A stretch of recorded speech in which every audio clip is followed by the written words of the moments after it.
I wonder when Donald Trump comes for this state visit, how high on the agenda do you think Canada might be? How many times do you think the king might say sovereign and sovereignty to the Donald Invite Trump over their tea?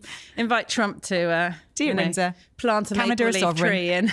Hello and welcome back to the Royals with me, Roy Anika. And me, Kate Mancy. But something is rather different this week. It is a bit. We're coming to you from a new studio. There's a lot of purple and a backdrop of Buckingham Palace. So, listeners, if you can't see us, we are recording in the new TV studio and you can check us out on YouTube because it does look rather regal. A slightly different surrounding, I think you'll see. Today on the Royals, Roya and I reflect on a year of the Princess of Wales since her return to royal engagements last June, when she, surprisingly to everyone except you, Roya, who called it, returned to the public sphere with an appearance at Trooping the Colour. And this year, there is news about the King himself at that very event. We also take stock of William the Statesman, and we look ahead to Donald Trump's second state visit and all the planning and discussions and decisions that are going into that one. So first, Trooping the Colour, the King's annual birthday parade, will take place this Saturday. So what do we know, Roya, and what can we expect? Well, the things that we can expect that we always see are 400 musicians, 200 horses, an awful lot of soldiers, all the pomp and pageantry. But there is going to be one thing that is going to be different from now on.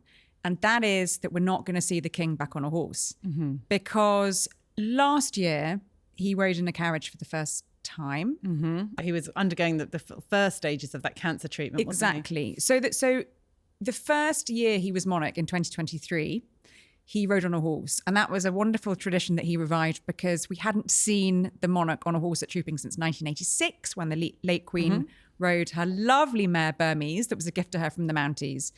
She had then, since 1987, travelled in a carriage, and we'd last seen her in 2022 for her very last appearance when things had been adapted for her due to her age and her health, and she'd taken the salute from the Buckingham Palace balcony. So Charles was very keen to revive this, and great images of him riding that very naughty horse, Naughty Noble. Naughty Noble, who lived up to its name. She sure did.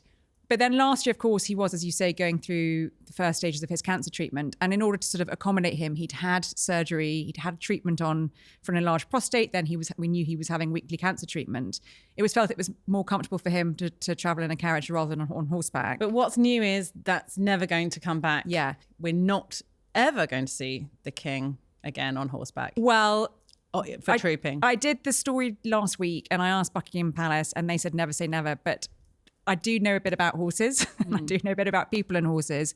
And once you haven't been in the saddle for more than 2 years, particularly at an advancing age, I don't think we're ever going to see. I'm pretty certain we will not see the king back on a horse for Trooping the Colour. You could do that. You could do that role.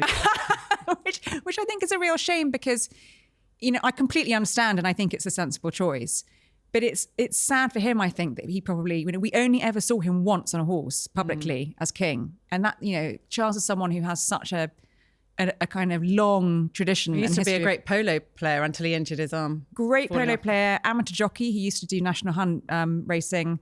So I think it's a shame for him, but I think it is just it's one of the very few concessions that he's made to his illness because he's still working a full diary. He's still working, lots of engagements, but I think that's just sensible. So we believe we'll see Anne back on horseback for the first time publicly since she suffered those injuries last year, we believe, from a horse. Prince William is very keen to keep riding on the parade. I was told it's one of the things he most enjoys. And I think we will also see the Duke of Edinburgh on horseback as the royal colonels behind the king. Yeah, it's interesting, isn't it? Because the late Queen was riding for a long time, right up until her 90s. Side saddle as well. Yeah. Loved riding side saddle. But didn't ride in Trooping for a long time. So following that it'd be nice for him to be in a carriage though. Well, he'll be in the carriage with Camilla and he won't feel he has to struggle and cling on for dear life to Naughty Noble, who last year actually Anne took one for the team and was riding and she was really naughty then as well. So gosh. Anyway, Trooping is an interesting one. So Trooping was a quite big deal last year as well, wasn't it? Because we had the return of the Princess of Wales to public duties. It was the first public engagement she'd done since that cancer diagnosis. That's right. Yeah, and she wanted to be there for her family, the palace said, didn't they? So I think this year we hope we'll see her. I think we expect to see her on the balcony, don't we? And taking part in the procession. And in the carriage procession with the children. I always look forward to trooping. A, because it's on a Saturday, so I know I've got something in the bag. B, Prince Louis.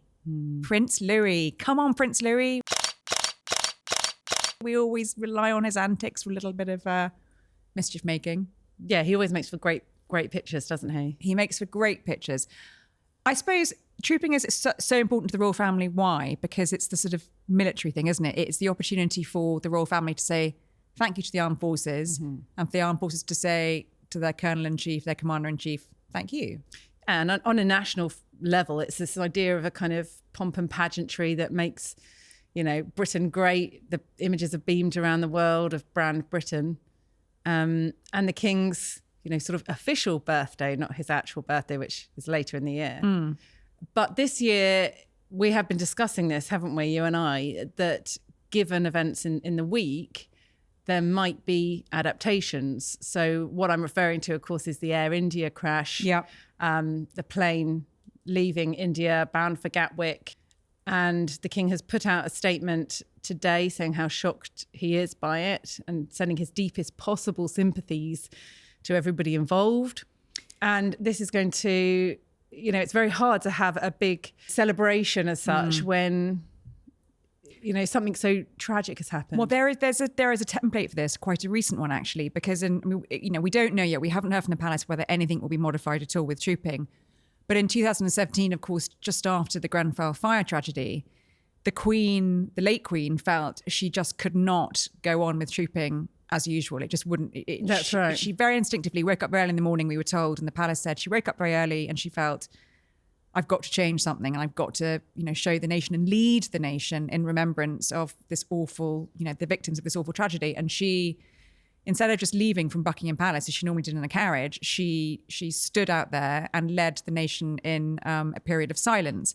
And I just wonder, again, we haven't heard from the palace, but I just wonder, given that we know that, more than 50 Britons were aboard this flight, whether there might be some sort of moment of, reflection at the beginning of trooping. But we'll wait and see. We haven't heard yet from the palace, but we'll wait. Stay tuned for that. So moving on to Will's Week.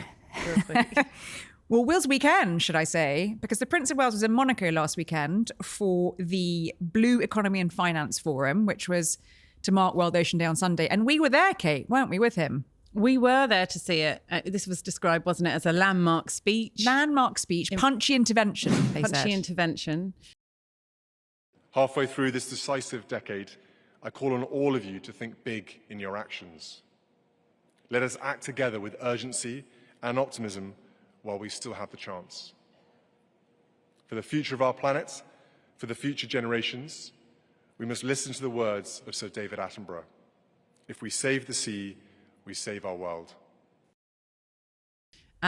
He was there in Monaco delivering his address to world leaders. So he was there in front of Emmanuel Macron of France, who got up to speak after the Prince of Wales at length, yes, I have to say. You were timing it and it went on 20-minute speech from Emmanuel Macron. So he might want to rein that in when he comes over for the state visit, for the state banquet speeches. Dear President Macron, can we have a slightly shorter state banquet speech? Thanks so much. But even though it was very good, we were there to see what the Prince of Wales had to say, of course. We were. Which was that basically that world leaders have to act now and turn the tide. See what he did there? I see what he's done. On ocean pollution. And I thought it was a really considered speech. There was a lot of information in there. And behind the scenes, we obviously saw him speaking to people from his Earthshot Prize. This is a prize that he founded, which inspires entrepreneurs to come up with unusual and innovative ways of saving the planet. And one of the 5 categories of that is reviving the oceans. Now, it's interesting that category hasn't had the pickup that some of his other categories have, such as clean air, pollution on land, and some of the other elements of the prize, and that the ocean is still such a massive part, an untapped kind of resource. And it was a great platform for the Earthshot Prize and some of the finalists there. 1,800 people. Obviously, you had your government leaders there. You had, Presidents Macron, Lula of Brazil, who's going to host COP later this year, Rodrigo Chavez Robles of Costa Rica, who gave a wonderful speech, I thought, Prince Rainier, of course, of Monaco.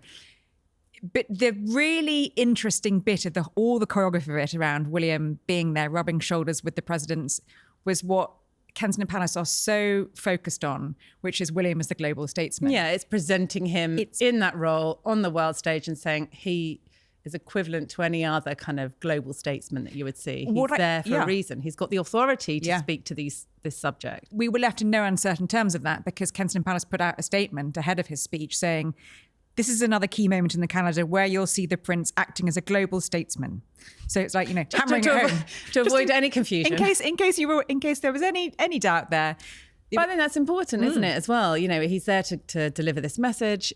He's there in his own right as well, not just as Prince of Wales, that here he is having done years and years of preparation with this prize. He knows a lot about it. When he speaks about the environment, he knows what he's talking about. But it was really around him because you had Crown Prince Haakon of Norway there. You had Princess Victoria of Sweden there. But it was William who was asked to address the delegation, which I thought was interesting. Well, what was interesting about positioning William as a global statesman is that he's still doing it in a formal, informal kind of blend. So we had him chatting behind the scenes as well. And I think more and more we're hearing a bit more about, his emotions. So he was speaking to somebody who was involved with the Sir David Attenborough Ocean film, somebody who worked on the production team. And he said, it made me sad, it made me happy, it made me angry, it made me frustrated. And goodness, I need to find out a way to get the children to watch it as well, because I think it's really important. Now, this is quite interesting hearing this from William, from my point of view, because it's not just him standing on stage saying, frankly, what we would expect him to say, that you've got to act now, we've got to turn the tide on pollution, too little has been done for too long, now's the time to act, spurring people onto action. But behind the scenes, sort of talking about his personal memories, his personal kind of feelings about it all. And in the speech as well, a tiny little flick of that, saying that some of our happiest memories are on the ocean or at sea, which was interesting because we've seen those lovely videos of William and Kate diving when we've been on overseas tours, and they love it. I mean, they do enjoy they time. love being in the sea. We've heard from Kate before about how she loves cold water swimming, and further back, him on yachts with Princess Diana as a child. And that's it's really interesting that sort of the little glimmers that you get of how he's bringing how he's making that global statesman role his own. He's not just sort of taken one off the shelf and is adapting it. He's doing it in his own way. So it was really interesting from that point of view. It was nice to get some sunshine.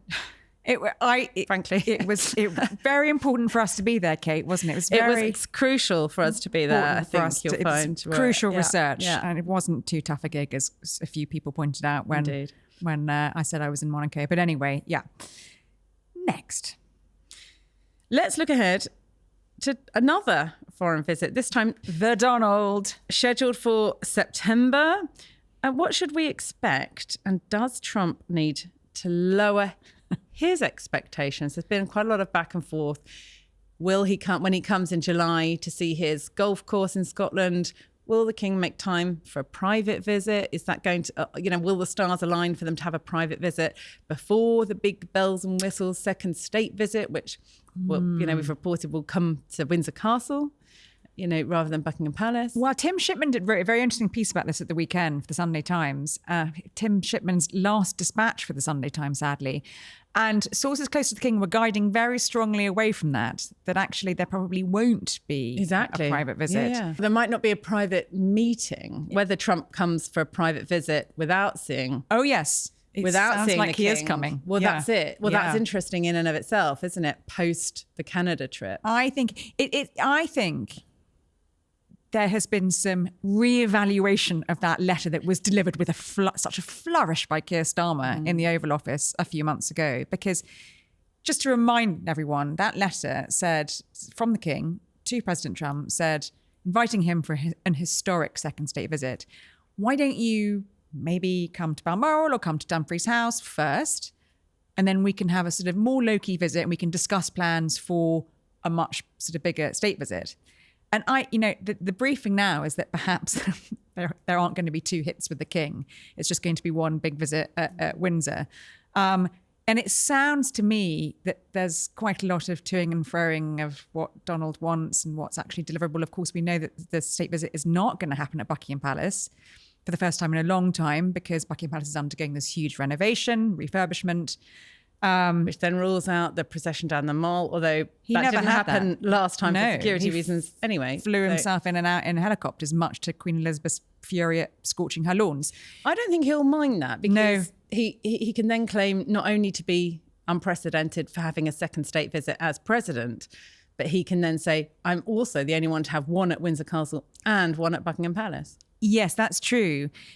Except that, President Macron was going to sneak into Windsor before him, but obviously he didn't have his state visit at Buckingham Palace before. So I think we'll see a little bit of a template of what Donald Trump's state visit would look like when we see President Macron and Brigitte Macron come very soon, in a matter of weeks, in July. And I think things are still being ironed out for the Donald in September. He's got his hands full back at home anyway, hasn't he? So it might not be top of his inbox at the moment. No, I think but that's one for the political podcast, perhaps. I think it might be quite top of the entry at Buckingham Palace. But anyway, I think the suggestion that it would be... We've also got Keir Starmer flying over to Canada to meet with Mark Carney, which I think is significant because obviously the backdrop of Trump doubling down after the King's opening address to Canada. Fascinating, the Canadian Parliament. Yeah, I think now Starmer is kind of going to align himself with Carney's government. I wonder, when Donald Trump comes for the state visit, how high on the agenda do you think Canada might be? How many times do you think the King might say sovereign and sovereignty to the Donald Invite Trump over their tea? Invite Trump to Windsor. Plant a Canada maple is leaf sovereign. tree in Windsor, in the grounds of Windsor.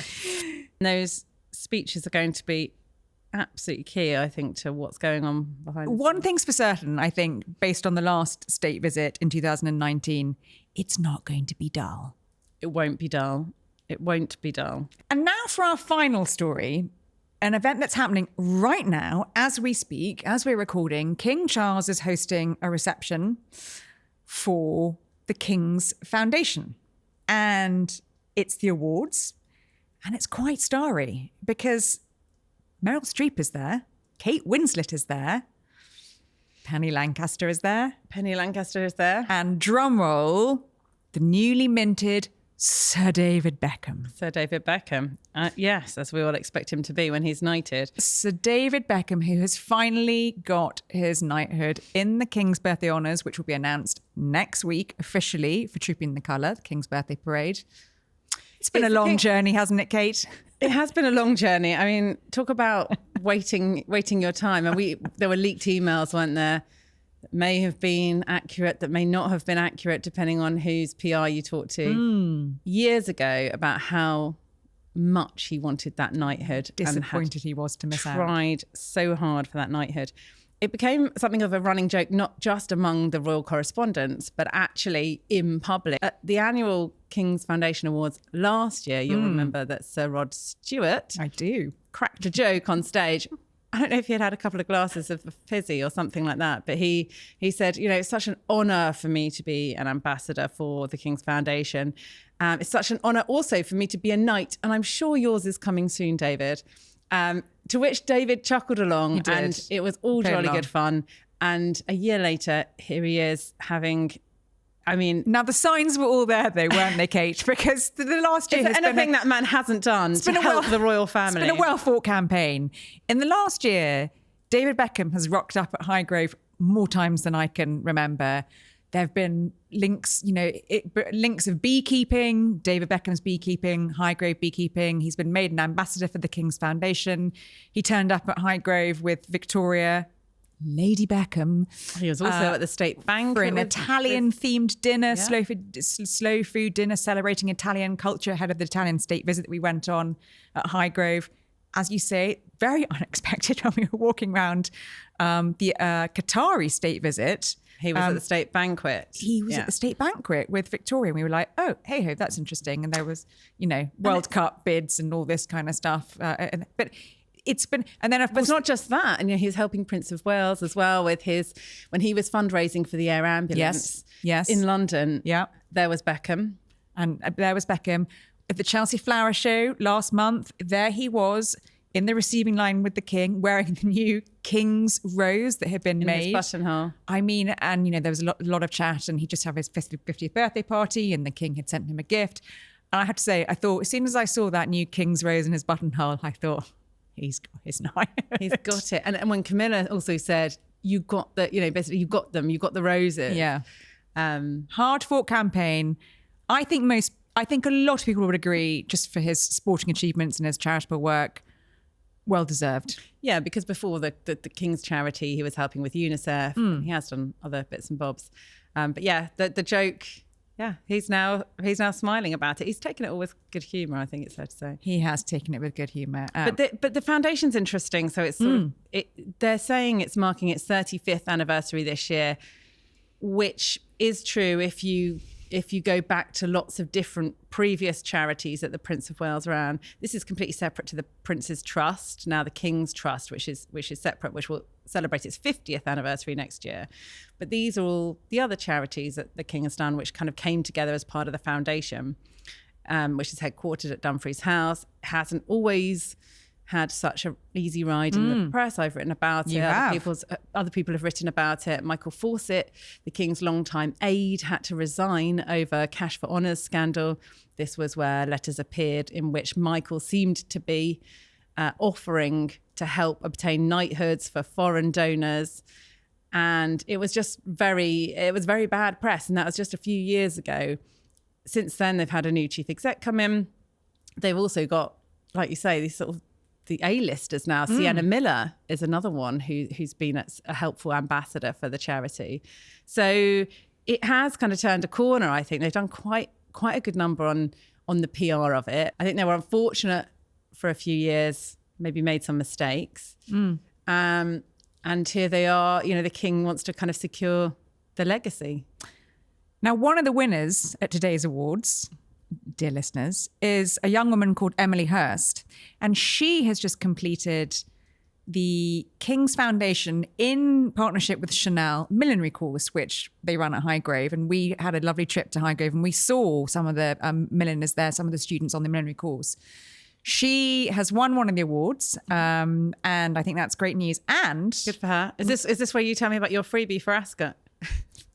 next week on loan, I will be wearing one of her creations for Royal Ascot. Lovely. Yes. I look forward to seeing that. Have you seen it? I have seen it. I have tried it on. It's inspired by, she's learnt this extraordinary technique of plaiting straw, inspired by the plaiting of heavy horses. It had me at heavy horses, as you can imagine. But it's quite a cool hat. Good. Yeah, and she's won an award, so I'll be wearing an award-winning designed I look forward hat. to seeing that. Yes. Yeah, that's it, isn't it? It's the kind of ordinary people, I suppose, for want of a better phrase, that the charity is all about. Does it hurt that they've got some celebrities pushing it? No. Not exactly.